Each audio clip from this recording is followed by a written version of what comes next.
And with that, the last thing I have to do is welcome another of IDA's stellar board members to introduce our last panel. Based just outside Los Angeles, Mike is an amateur astronomer, but that's not why we invited him to participate in our board. Not content with looking at the stars, he set out to share them and inspire others to protect them. He co-chaired the 100 Hours of Astronomy project for the International Year of Astronomy back in 2009, and he hasn't left his laurels since then. He founded Astronomers Without Borders, which really is a global movement putting telescopes into the hands of people around the world. And his new ventures, again, are refocusing on the really critical aspect of providing equitable access to the night sky through astronomy. Welcome, Mike. It's an honor to pass the baton to you. Thanks for taking us forward. Thank you, Ruskin, for the nice introduction and the rundown of all the things that I have to go back and watch that I missed during this incredible conference. I don't know how you guys stay up 24 hours to manage this, but this is really a special one for me.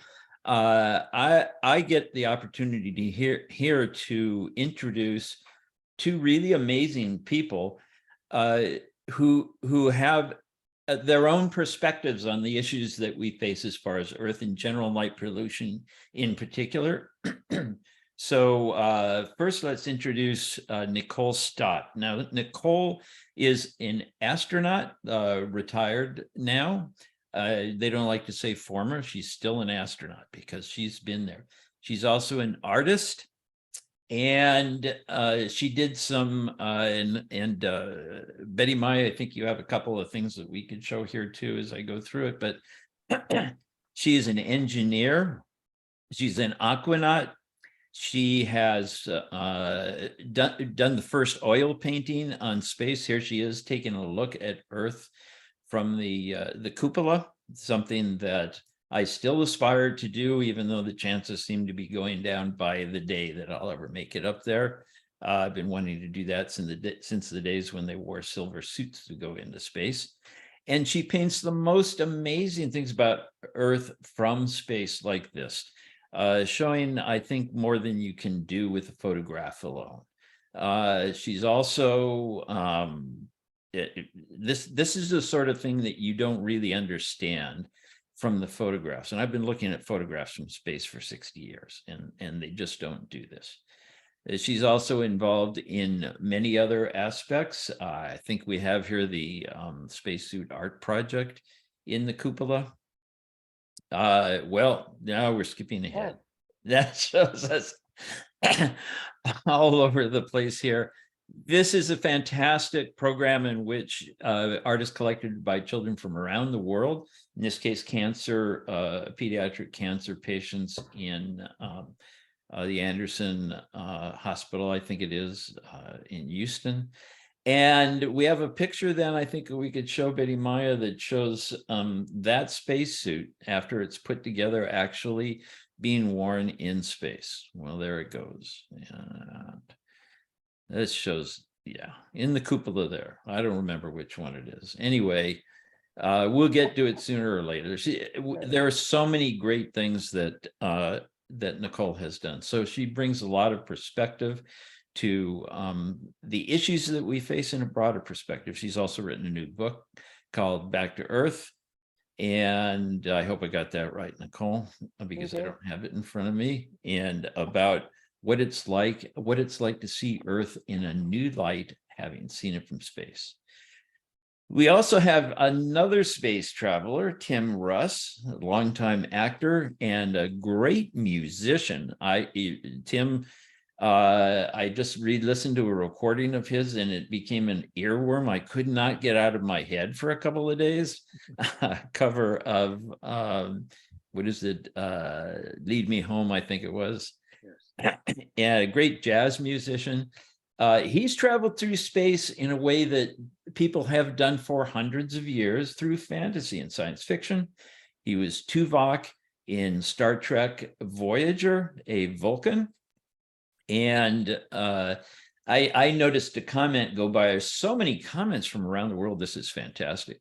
Carolyn in northern Minnesota said she was excited. She's She's a Star Trek Voyager fan and watched, just rewatched the whole series.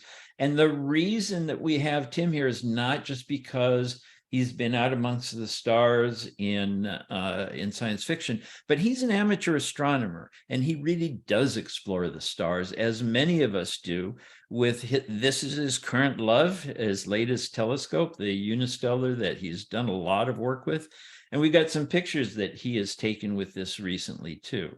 So Tim definitely has a stake in what's happening there. He's using this telescope to help get around light pollution a bit. It helps, but you know, he definitely would like to see the skies darker too. And he does a lot of outreach, public outreach in astronomy as well. So welcome to both of you guys. It's just a delight to have both of you here to talk to. Nice to be here. My pleasure.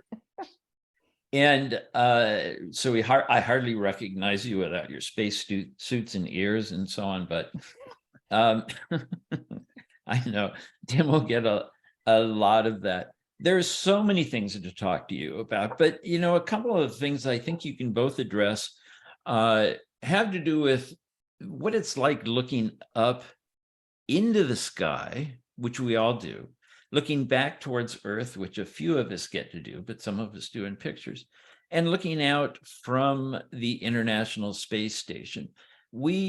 Nicole, when you're up there, we have some pictures that Betty Maya could bring up at any time in our relatively disorganized fashion here that shows the Earth at night and the stars that are there, and they're beautiful. But for people like Tim and me, they're not really a great thing.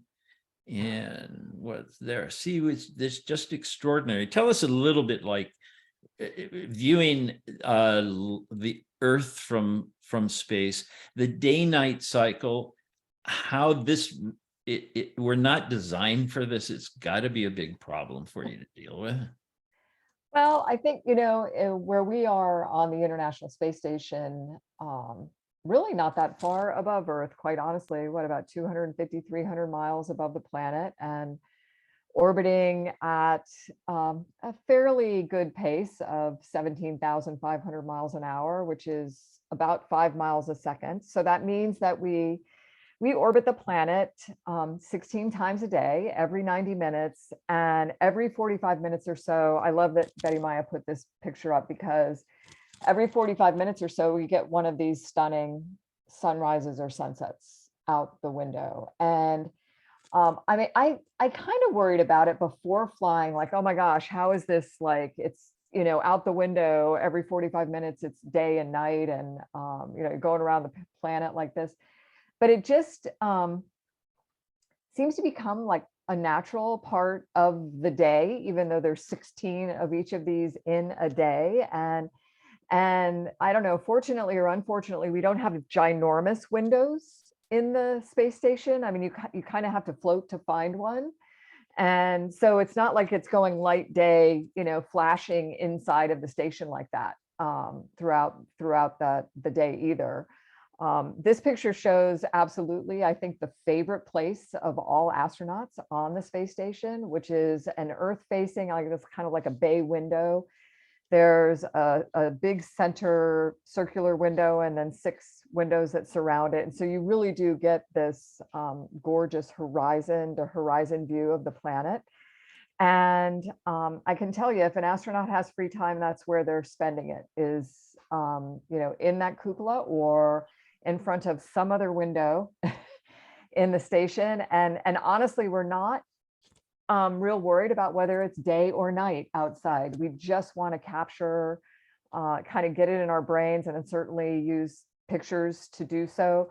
For a picture like this, you're not just going to look out the window and see this. And it's kind of the same thing. There's that same like light pollution challenge that we have to deal with on the space station, not just from the glow of the Earth itself, but from lights inside the space station. And so if we want to take pictures like this, we have to get it really dark inside the station to do that. And we have to be very, you know, sensitive with the way we use the camera to, to capture that light that you're seeing in this picture. We do see it quite beautifully like this, but this is a case where I think with night sky imagery like this, it's a case where the camera, because of its light sensitivity, actually does get a better view than what we can see with our own eyes. But I think it's stunning. And I highly recommend it to anyone who can get there to see it. I can take me with you. Yeah, me too. People tell me that all the time because I go to places around the world, and that's fine, but I want somebody like you to take me with you. Yeah. So Tim, you know well the effect of the cameras and what we can do with cameras that you can't do with your eyes. Those pictures taken with the EV scope, if those were taken at your home or nearby in Los Angeles, those were not things that you could see with your naked eye. So, I really want to know how you got into this. Is there any connection between roles that you had? Usually not. You've been in a few space movies and so on, and but you're an artist as well, and into music and everything else. What got you into astronomy in the first place, and what does that mean to you, being able to see these things both with your eyes and with the camera? Well, I began the hobby of astronomy about 30 to 35 years ago. I had started working as an actor professionally at that time, and I was just interested in space science in general. All of the sciences, the other fields of study as well, in general, that I've been interested in, but astronomy was something I could just go to the store, pick up a decent telescope, and actually participate in firsthand. And it was easy at the time. There were several stores in Los Angeles I could just go and browse and talk to the people who were selling them to get the information on which might be the best one to start with. And I was able to find a very simple, very inexpensive telescope just to get familiar with the sky. And back then we didn't have computerized telescopes available for the consumer, the average consumer. So everything was manual, and you had to learn the night sky, which is what I did. Now, of course, living in Los Angeles, I had to go out to darker skies to be able to really participate in that, and to be able to see enough of the constellations to know to identify them. So I did that on my own. And it took about maybe a summer or two to get really familiar with most of the constellations and objects. I was absolutely fascinated by it. Also being able to see the planets that are around every year for a certain number of months, and to be able to see the detail on them. And then, starting from where I began with the very rudimentary, just sort of entry-level telescope, I started to accumulate, of course, bigger and bigger ones that had more and different capabilities. And the pinnacle of that is the one that I have now, which is the unistellar EV scope. And I got to tell you that, again, we were talking about earlier about how Zoom has allowed us to do what we're doing today, because it's technology that's come this far. Well, in astronomy, that telescope has actually opened up the opportunities to be able to participate in it in a way that I could not ever have done prior to this type of instrument coming out, to battle, as it were, what we're talking about, which is light pollution. It's the night sky, and this thing can cut right through it in the middle of the city. So very fortunate to have an opportunity to use a telescope like that allows me in mere minutes to be able to look through the eyepiece and see these objects with the color and detail that I can see them in, which is impossible with an optical telescope in the city. And but ultimately, the television shows and science projects that I ended up working on in film and television were just coincidental. They came much later on. I didn't work on hardly any sci-fi at all at the beginning, but it was much later on that I ended up doing these shows. So it's just a coincidence that it turned out the way it did. Of course. And my background is similar to yours. All of us amateur astronomers of a certain age, and I'm of a little bit more age than you are. We had to do it ourselves and figure it out, and be very, very persistent. There are so many great advantages to the technology that we have now, both in space and looking back up from Earth. I want to mention one other thing here. For those of you who have questions for Tim or Nicole, pop them into the Q&A there. And we don't promise to be able to ask them all, but we are going to leave time for questions and answers because there are a lot of good comments and questions coming from around the world. So Q&A on the Zoom app. So so getting into the space things, well, that's I was a sci-fi nut and always have been as well.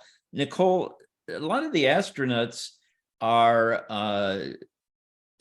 inspired by astronomy to begin with, and I know some who definitely started that way, others who not so much. What about you? Was the night sky a part of your life before? Did it connect you with the space? I think it always was a part of my life. I never,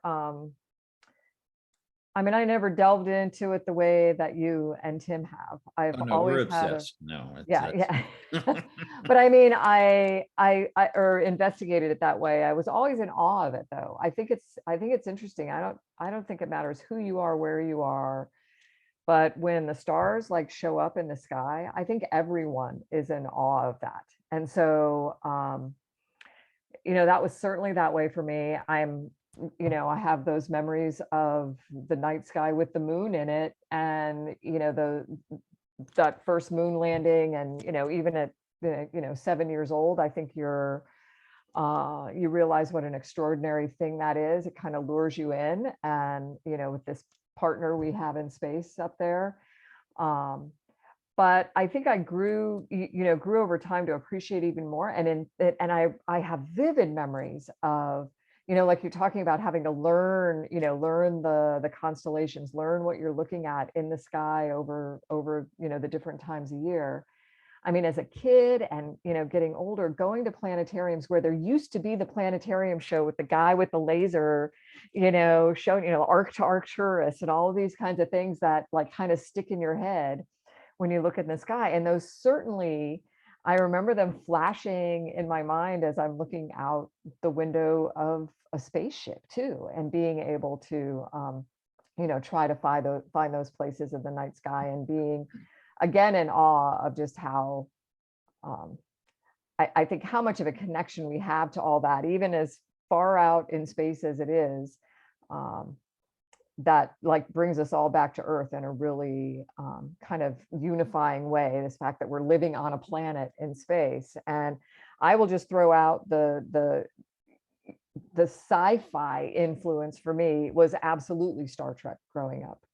And I think and so I'm so excited to have Tim here with us, because I think even as the story of Star Trek kind of evolved with the different series and stuff too, it always has us traveling through space, recognizing that acknowledging that it's in space, and just really helping us look towards a positive future, right? How we can, how we manage the technology, our relationships, all those kinds of things. It has us look towards a positive future. And that's what I feel like we're doing on the space station with the way we live and work there. It's about how do we work as this international community. It's more than just the technology, and it's all about improving life on Earth. Star Trek, if you really look at the heart of it, everything that was going on, all about improving life on Earth. And I think that through shows like that, through that kind of inspiration, we're looking up and really better understanding who we all are in space together. And I know that's a long, rambling answer to say, no, I didn't have a telescope as a kid, but I think there's an appreciation for that night sky and all different kinds of influences around us that is very positive. Well, that and your experience in space and coming back to Earth has very clearly affected how you see the Earth itself. Our connection with the sky is more than just seeing stars. It's more than just exploring space, either physically or as Tim and I do with telescopes. It's really a part of our environment, and that's really what IDEA is about. The dark skies, it is a part of our environment that affects many things. You're an aquanaut as well. It affects sea animals. It affects humans physiologically, and so on and out as well. This is all part of exploring and realizing that we're all together on this one little planet. You know, Tim, another aspect of this, and this was something in one of the breakout rooms that I was just in, was the sharing things, talking to the public. The concern there was, how do we get people to understand the importance of light pollution, especially you don't miss the stars if you've never seen them, you know, and also people just simply aren't aware of the importance of the day-night cycle and all of these other things that most of us, and certainly the people here, know about. But and you know, so one other person is wondering the same thing. We'll get to all the questions soon, but Niraj Dave asks, does Tim Russ go to dark sky parties? And my guess is yes, but also public star parties. You do attend to public star parties. What is the importance to you of sharing what it is that you're doing? I mean, I've done this my whole life, so I can answer for myself, but of sharing what it is that you're doing with other people. What's the message? How does it affect them? How does it affect you to be sharing? Well, I'll tell you, I look forward to, and I really try to open my schedule up to be available to do the dark sky parties, the public star parties we have here in Los Angeles. COVID shut us down for about 2 years, and we're just now getting back to allowing the public to share all of our telescopes with the Los Angeles Astronomical Society at the Griffith Observatory, which has a very large influx of tourists every single day almost. And for us to be able to set up all our telescopes on the front lawn there, and for people to line up, they are absolutely amazed at what they see through the telescope. And very often they look at me and say, well, wait a minute, you sure that's not a picture of that in the eyepiece? And they are so stunned by the view of Saturn or Jupiter or the moon and things like that. And then of course, with the EV scope, even more amazing deep sky objects. It's just stand there and to be able to speak to them about the things they're looking at and educate them. It does help a lot to open up that world to people, who are not familiar with astronomy. I mean, let's face it, if astronomy was as popular as soccer, football, or baseball, we wouldn't be having this conversation. The Earth would be pitch black as far as the skies go, if it was that popular, worldwide. Astronomy is a science. And not everybody is really into science. It's a very specific sort of field of study and interest, and you have to have the sort of the imagination and the vision to look beyond the routine sort of normal everyday things that everybody is preoccupied with, to allow your imagination to flow. Science fiction and like I worked on and things like that, and television shows and movies sort of help in that. But to actually see something through the eyepiece of a telescope and wonder about how far that object is from Earth, how vast it is, how vast the universe is, you have to stop and think about that. And generally people just don't on a daily basis do that.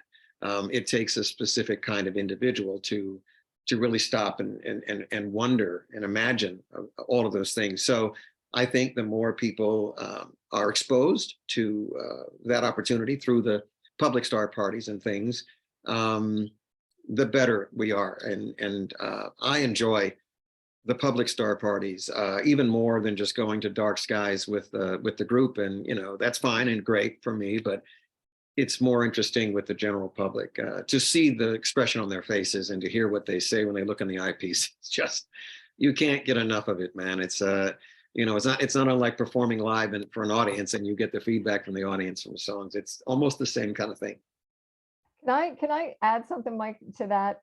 Just comment, because I love the response, Tim. And I think I have like this memory of my mother-in-law. On the Isle of Man, there is a wonderful observatory there, and it's they have, I can't remember, it's like 8 or 9 like designated dark sky locations on this 300 square mile island. And it's I mean, it's dark in a way that's like, put your hand in front of your face, you don't see your hand when they're, when you're out of the, and they're only tiny little cities, so it's like a 300 square mile island with 80,000 people. And they're all kind of concentrated in a couple little areas. So most of the island is just so dark.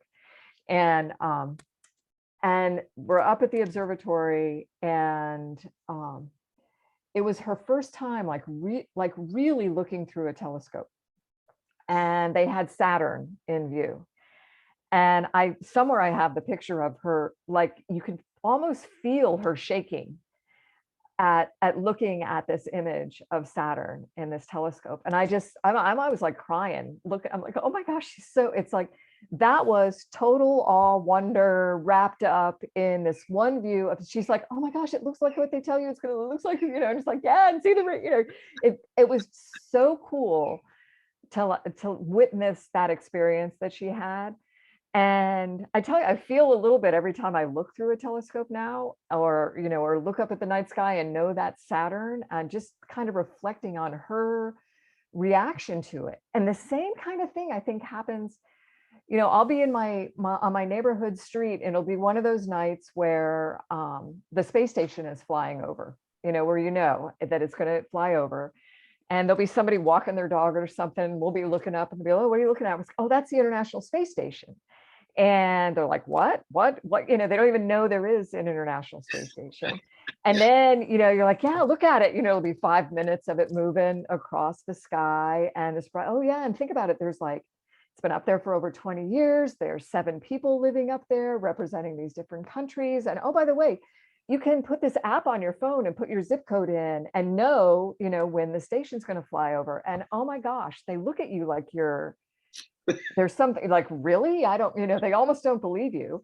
And I see it happening in both of those kinds of things. And I think it opens up, for people who might not have looked up and appreciated it, or might not have known there's a space station and what's going on there that's all about improving life on Earth. Or looked at the sky and thought, oh my gosh, I live on a planet in space. I mean, that's a pretty compelling thing to think about, right? Yes. And I love it. They walk away and they're getting that app on their phone, or they're thinking about Saturn again if they look through that telescope. And I think it then opens up for them for the possibilities of awe and wonder around them in so many different ways too. Like now they will look up at the night sky, but I think they're probably looking around themselves just in general a little bit different as well. Yeah, let there be a major power failure in Los Angeles and then see what happens. Yeah. Yeah. All these lights go away, people are going to be absolutely stunned. They'll all be in their front yard looking up at that point, And that did happen after the Northridge earthquake, and people were calling the police and the observatory and saying there was something funny, something wrong with the sky because it wasn't done yet, because there was some light up there, and they were all afraid of, they'd never heard of it before. But this is the kind of discussion, and I can see people are going nuts in the comments as well, because there are a lot of outreach astronomers here. I can see that. And this is all one and the same thing. So I worked at Griffith Observatory over 40 years ago, running the 12-inch Zeiss refractor up there, Tim, and I spent some time down on the lawn as well. Yep. And spent a lot of time doing outreach over the years. And why do you do it? It's like looking at Saturn for the first time through somebody else's eyes. And that is something that's incredible. There are lives that are changed by that. This is awe. Ron Guerin, Nicole's good friend, says it's awe and wonder. This is what that's about. The overview effect of looking at the Earth from space and how that changes your view of space, which Nicole knows well. A good description of which was William Shatner being unable to speak and sobbing virtually, coming back after seeing this. And for us too, astronomy is the overview effect for the rest of us. And I don't say this lightly because I'm involved with Frank White, who Nicole, and the Overview Institute and so on. It is how we do this. And it is the same for places around the world as well. But that sense of awe and wonder is more than just looking at it and say, well, that's neat. It is people who then step back from the telescope and you say, well, you mean that bright thing there? That's Jupiter? And from then on, they're like citizens of the universe, you know, they know what they're looking at. It means something to them. The stars are critically important to us culturally and in many other ways. And it's why one of the many reasons why it's so important for us all too. So, and I want to say that many people have asked a question about what it's like to look at the stars from the ISS. This is something I wondered about for 40 years, 50 years. If there is still a recording online of the closing panel from last year's meeting with John Grunsfeld and Ron Guerin. John is an astrophysicist. He spent a lot of time up there. He would hold star parties in the darkest place of ISS. And the short answer is, yeah, they're brighter from up there. And you want to hear more, John will tell you about it. Go find that recording. So, I mean, you guys, you've covered so much. And one of the things is too, that we know when we're talking to other people, when we're looking at what is lost by the light and so on, that this is an important thing. It is not since the space age that this happened. I just want to give you a quote here. You will not believe who said this. Humanity must rise above the earth to the top of the atmosphere and beyond, for only then will we understand the world in which we live. This did not come from Frank White or Robert Goddard. It was Socrates 2,000 years ago. This is not a new idea. They knew, looking up at the sky, that this place was special. I mean, we really wouldn't know it until we got out there. And, you know, Nicole, you've told us about this. Tim, you don't write the stories, or you could have on Star Trek, but because some do. But in a way, you're giving us a view of Earth also in the roles that you've played from outside, you know, under different circumstances and so on. Does that ever occur to you when you're playing a Vulcan that you're bringing a different perspective of humanity and Earth, or is it more just reading the lines? I mean, you have a different perspective too as an amateur astronomer. Yeah, I mean, when I was working on the show, it was, you know, it's work. I mean, it's a job. I mean, working a single camera on any show, regardless of whether it's a space or a cop show or a lawyer show, they're all the same. They work and function the same. And you're just wearing a different costume, and you're doing different dialogue and things like that. You know, I think, harking back to what Nicole said, for me, it was about the stories and how they bring into focus how the future might be for us to live together. For me, it was more of an effect on stories that bring to light the conflicts and how we resolve conflicts and how we work together on this planet. And the one thing that I am I've been sort of, I don't know, I don't want to say wrestling with, but sort of, it's been plaguing me, or haunting me. I should say the word is haunting me recently, is that, you know, I've checked a couple of times and I've read up a couple of times on what the astrophysicists' what the estimations are of there being other intelligent life in our galaxy. Mm-hmm. Given the size of the galaxy, the number of stars, and exponentially the number of planets, it's really small. It's a very small number. It is frighteningly small. I mean, ridiculously small. If that's the case, then we're damn near by ourselves. We're almost alone. I mean, seriously, SETI, all SETI search for intelligent life aside, their estimate is minuscule for intelligent life similar to ours. Okay, not talking about moss and lichen growing on a rock. I'm talking about intelligent life, being able to reach out, being able to communicate and build a civilization. We're almost alone, statistically, based on what their estimations are. They may be wrong, but I have to put it in the field of their expertise. I have to hand it to them in terms of what they estimate in terms of the odds and the variables that are involved in us being here. It is a miracle that we're here. Just from the statistics, it is an absolute miracle of how many things could go wrong. This is what, to me, is most important. And Nicole, from her perspective, I have to imagine you probably, looking back on Earth, had to feel something similar to that. It is this is a gem. This is a pearl. This is something that is so rare. We are so fortunate to have, you know, this opportunity to be here as an intelligent species in this just in the galaxy alone. Hell, just in our neighborhood alone in the universe. It's an absolute miracle. So to me, astronomy has taken on even another sort of level of importance in terms of looking up at the sky and imagining how far things are and how vast the universe is. Just wondering how, you know, how many other intelligent species might be looking back at in our part of the galaxy and wondering who's there and what's there, given that there may not be that many. So. Yeah, Nicole, well, you've seen Earth from above and below. There are some questions like that, and I'm sorry, everybody, so many good questions. I wish this could be 4 hours. I would do it. I don't think anybody else would, but I'm trying to touch on the things that are the general themes of it. So I apologize to those that we don't get to. But Nicole, you've seen Earth from above and below, and there's one other thing too that I want to mention. That and I don't know if it's relevant to this, that picture, for example, of the sunset or sunrise, it's a photograph of the Earth's atmosphere, but I've seen your painting of that and it doesn't look the same. It looks better.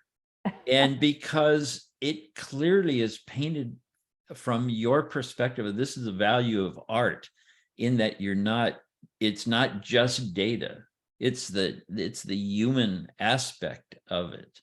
And both of you guys are artists. So what do you think about what Tim had to say? And does the looking back at Earth, traveling into space and under the ocean, does that affect your perspective on this?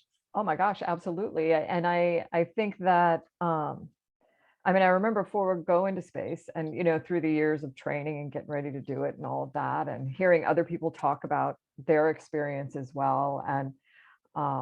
And listening to, you know, some of the early guys, like the Apollo guys too. And a lot of times I would hear, I don't know, I would hear like words like insignificant used.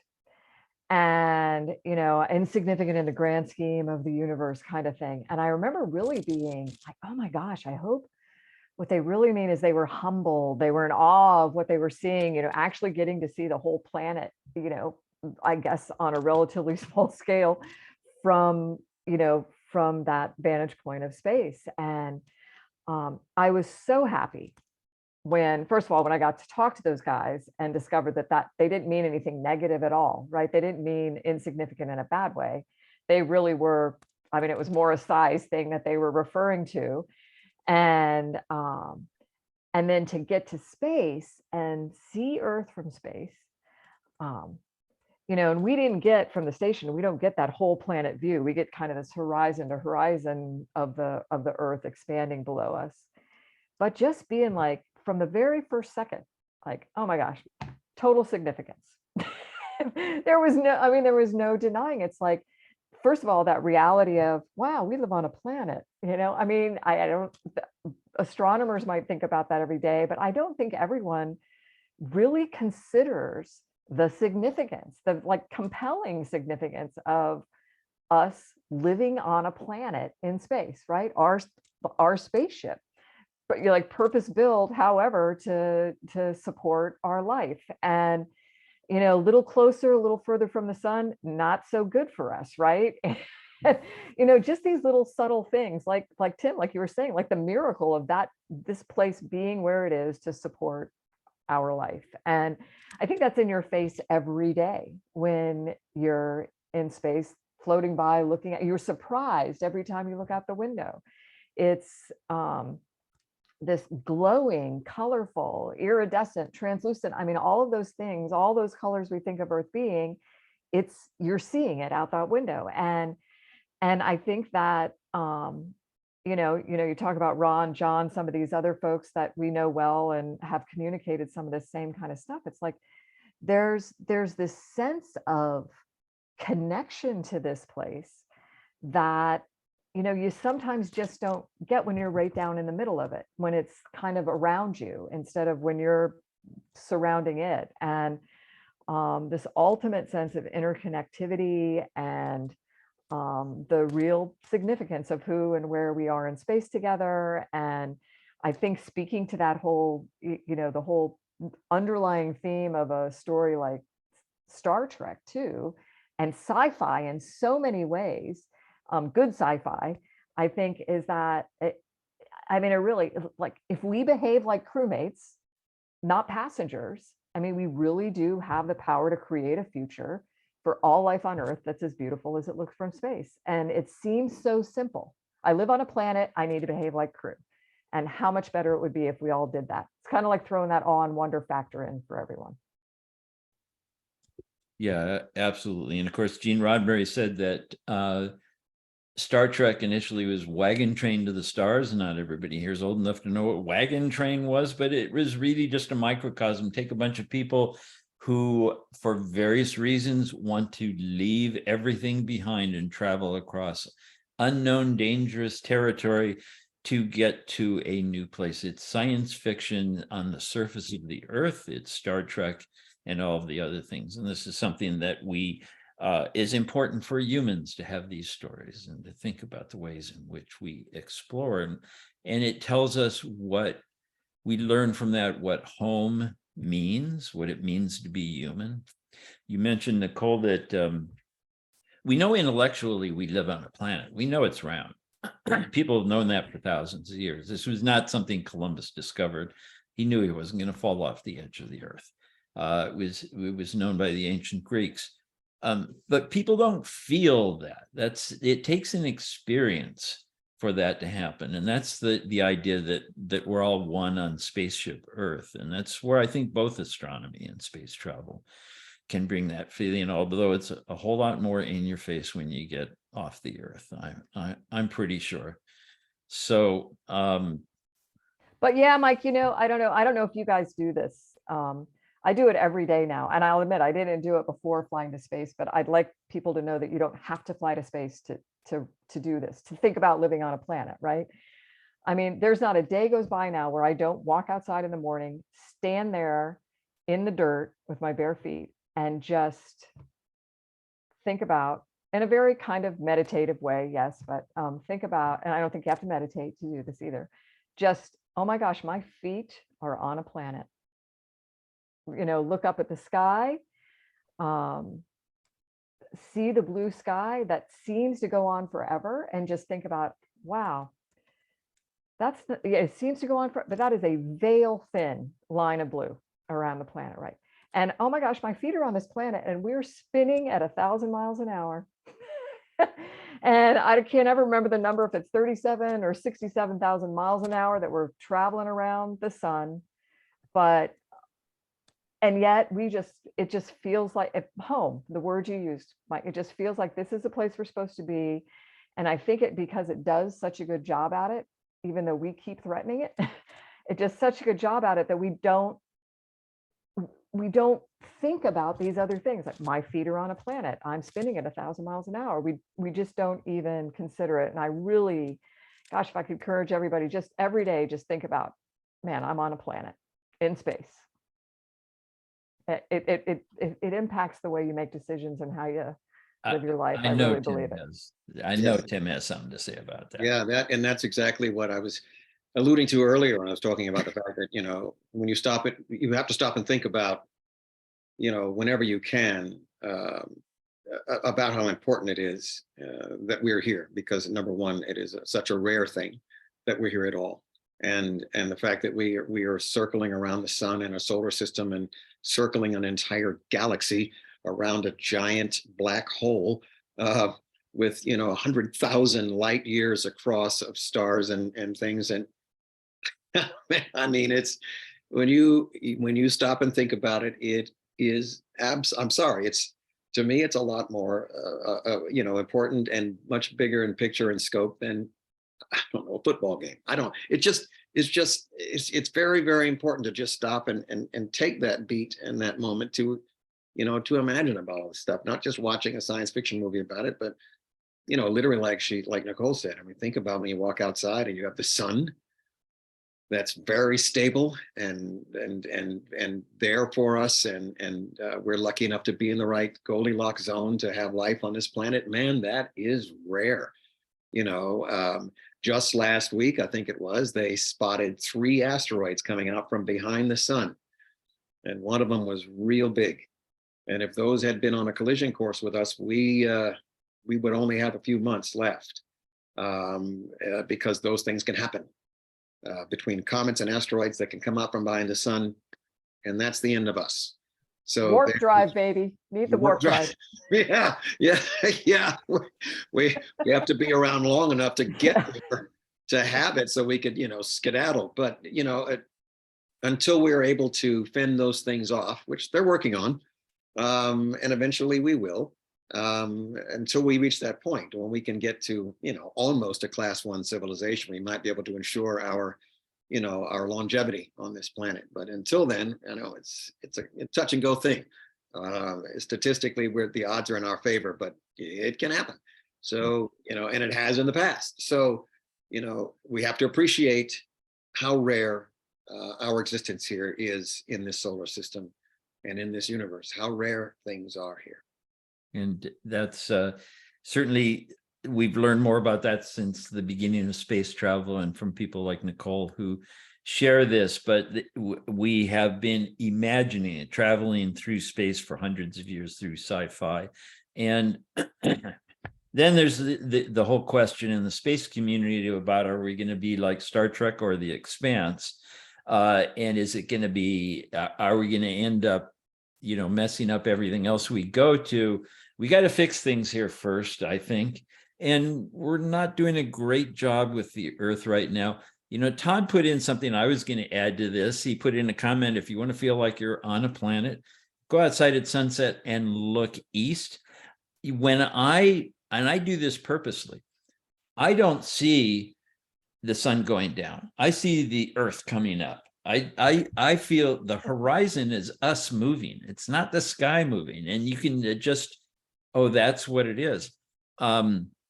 Also looking at the planets, and I don't know if you do this, Tim, but you know which planet is which. So you can look out when you have 3 or 4 planets in the evening sky, you know what the actual distance to them is. So you see it in 3D.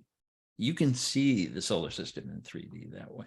There are a lot of ways that we can experience these things. Yeah, absolutely. Yeah, 100%. But I Well, think and what I love about, well, what you just said, Mike, about fixing things here is that by the way we're going to space, the way we've been living and working in space, I think the number I saw last year when I was getting ready to head off to COP26 was that over 75% of the data we need to, first of all, understand, like the vital signs of Earth, like measuring the vital signs of our planet, right? Over 75% of that data is coming to us through space resources. And, that the exploration of space, and I think that is everything from, me, who is not, I wouldn't even count myself as an amateur astronomer, but me putting my face, my eye into a piece to look up at the night sky, to all of the resources we have in space now and the exploration we're going to continue to do, is ultimately about improving life on Earth, not escaping it, not abandoning our problems here, but absolutely. And again, I go to the Star Trek future. I mean, every single Star Trek story still includes Earth as this, almost like, becoming this paradise of where we want to live. It's not just surviving, it's thriving. It's not the Expanse future. It's continuing to look back at what our original home is, and what we're doing in space is about expanding ourselves into that place, because at some point that sun's not going to be stable, right? And we'll need that warp drive and interstellar travel for humanity to survive. So I think we really need to just look at it in, from that sense of what we do in space is about improving life on Earth. And those are the steps we take forward in that, with that mission in mind, versus abandoning or, stepping away from it. True. If we can't get it right here, we're not going to get it right at the next place. Well, and Mars, the moon and Mars, they're not welcoming us, right? They are not garden paradises. They weren't put in that place. No. And so we basically are going to have to turn them into our spaceships in order to be able to survive there. So again, we're going to have to do the best we can to mimic what Earth does for us naturally in such a beautiful way. Well, Yeah. I am being told by Betty Maya that we are out of time, and I'm being told by other people to just keep going. Yeah.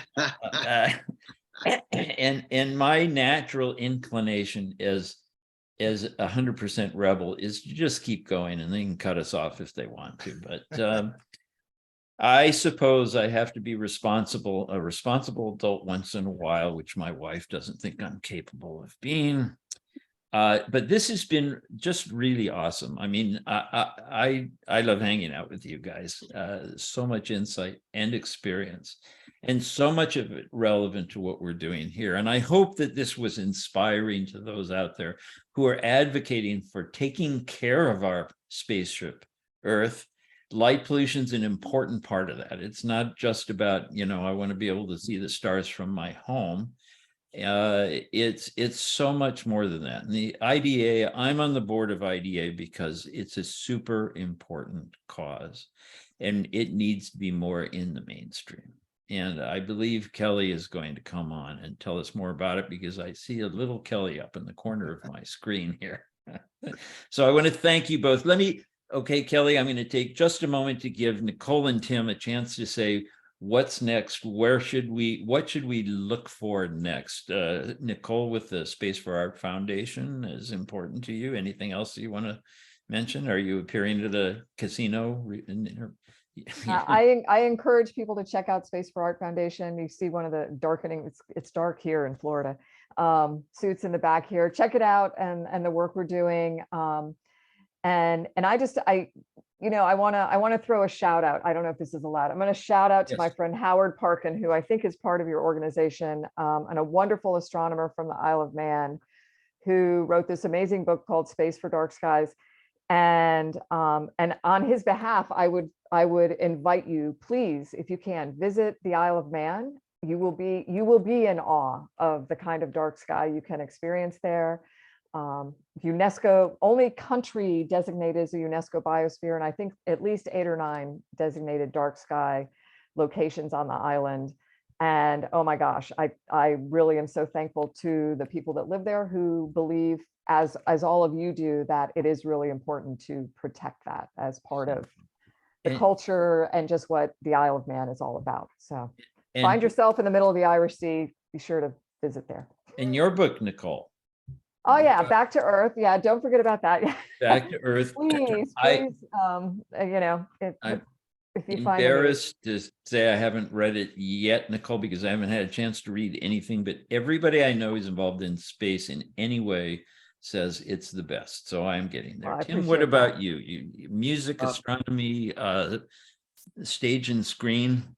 Well, I'm constantly working on projects, whether they're my own or whether I get hired to work on them. I just finishing up a voiceover project for a video game, and also working with the Boston Science Museum, and putting out a series of 4 short video clips about objects that are being viewed by the Webb telescope, and also some of the objects that I've been viewing with my telescope. Certain points in astronomy, they want to release about 4 of these short sort of video clips. They're like TikTok style video clips for their social media program at the Boston Science Museum. So I'm going to be producing about 4 of those per month coming up here in the next couple of months, and also working with them on a video game, doing voiceover work for a Mission to Mars video game that they're also going to be putting together, which is fascinating. It's really well written and well done, where you participate in a Mars mission. You have to go out and collect samples and work, and you have to build your rover. You have to design your rover and get all the right parts and pieces, and you go out and you collect lab samples to bring back to be studied and things like that. So I'm doing a voiceover work for them for the video game, as playing one of the roles of the AI and also the commander of the station. So doing that as well. And I want to say, for those who are beginning astronomy, I continue to, if you have a chance to ever to join and come to a public star party, those out there who have not done it yet, please do, because it's a really good opportunity to look through a variety of telescopes and see a lot of different things naked eye. And also, if you're starting to, if you want to start the hobby of astronomy, there's a very good book. I wrote the foreword for it. It's called 110 Things to See with a Telescope. And I posted it in the chat as well. It's a very good book for beginning astronomy, just learning the basics to help you through it. So, yeah. Fantastic stuff, Tim. You guys are just amazing. And Nicole, I think I mentioned in an email, I have a project I want to talk to you about. Okay. And both of you guys, I have to talk to you about something else. I won't do it here. Kelly, I'm going to throw in just a real quick thing for me, because my latest thing is Astronomy for Equity. We're doing Astronomy for the Blind. We just raised telescopes for amazing organization with astronomy clubs in middle schools across Libya. There are other things going on for developing countries using astronomy for good. We can't do astronomy if we can't see the stars, can we? So it's all tied in. So Ruskin gave me a good intro there. Kelly, we worked together for a long time. If anybody is interested in that, it's astro4equity.org. We're a startup. If you have money, we want some. Thanks for that, Mike. Old buddy, it's been too long. We need to get together. And Nicole, Tim, thank you so very much. Tim, I invite you both out to Boston. Tim, if you get out here, we're going to put you to work at a star party. Nicole, if you get out here, we're going to put a telescope in front of you and show you some amazing stuff. Okay, let's make a pact there. It's been great having you. This has been so invigorating, and I wish we had more time, but we don't. So